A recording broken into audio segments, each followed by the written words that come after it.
for our students, they come to us and they're smart kids and they've got a lot of great things going for them, but there's this missing link that's there, that exists in their life.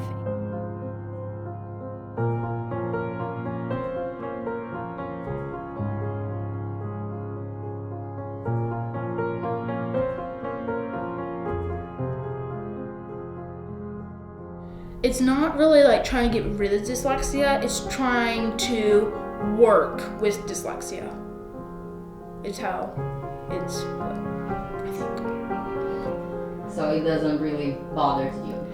It used to bother me, but now it doesn't really bother me anymore.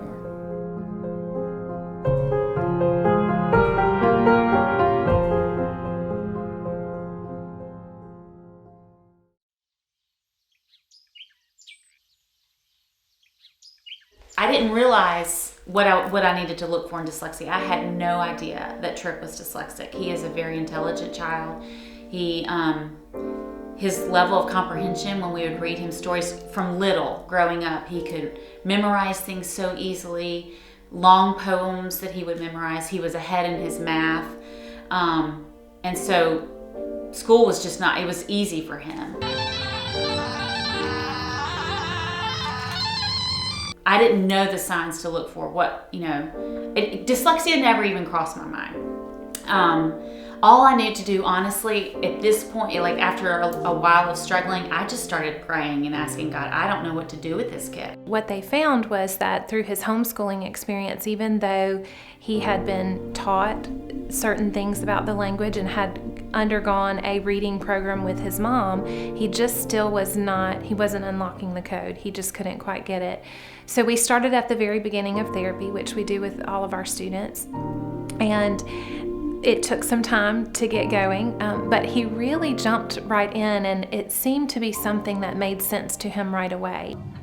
See how eagerly the lobsters and turtles all advance? They are waiting on the shingle. Will you come and join the dance? Will you? Won't you? Will you? Won't you? Will you join the dance? Will you? Won't you? Will you? Won't you? Won't you join the dance? Dyslexia therapy has been one of the most amazing jobs I've ever had. I hate to even call it a job because I really feel like I'm making a difference in the lives of students. Okay, so the first one we learned was just underline, and it says good. Then we did learn about one that comes to us from Greek, and it does need the K back and cross out the H. Good. And that one says k.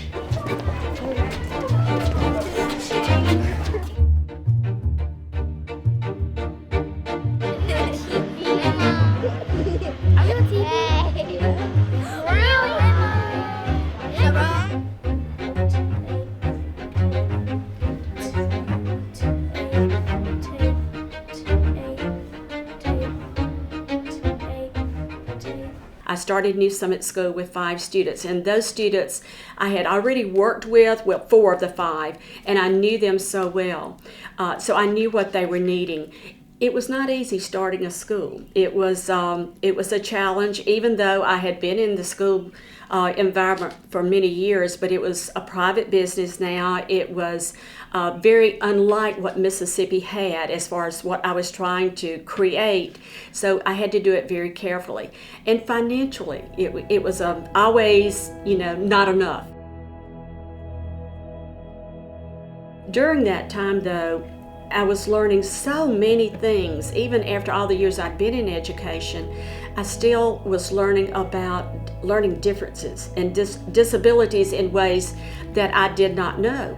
And I became very, very acquainted more so with dyslexia and autism, attention deficit, all of those things that make a student so unique in their learning needs. About what I think helps is for teachers and for educators like myself to learn those new approaches and to learn how to approach a dyslexic student. And that's something we do here at New Summit and in our dyslexia centers. not only do we provide services for the students, but we also provide in-house training for different schools as well to take approaches for their teachers.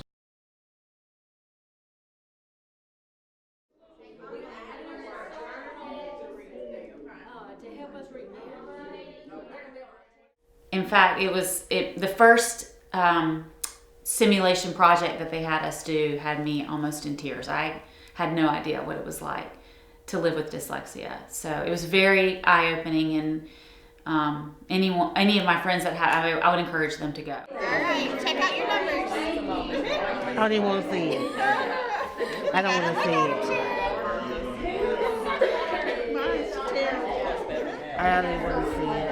Yours was better than mine. So when I have a child in therapy and I can see they've been broken and they're so frustrated, I sit down with them, and therapy's more just, more than just teaching the phonics and teaching them the skills and doing the Orton-Gillingham approach and doing multisensory, but it's also therapy for them to learn how to become their own advocate, because that's key to their success. If you have self-confidence, then you have everything to me. So I always tell them, we're going to fake it till we make it, that you can do this.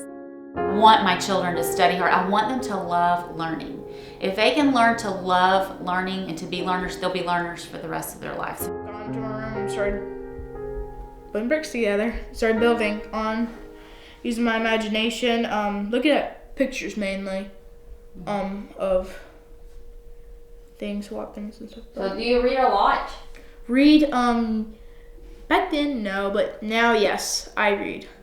Not a lot, but quite a bit. And do you know what you want to be when you grow up? I kind of want to be a trading card game designer. Like, a trading card game designer is like the card game Pokemon and everything. That's a trading card game. I kind of want to be a designer to design my own trading card game. It'd be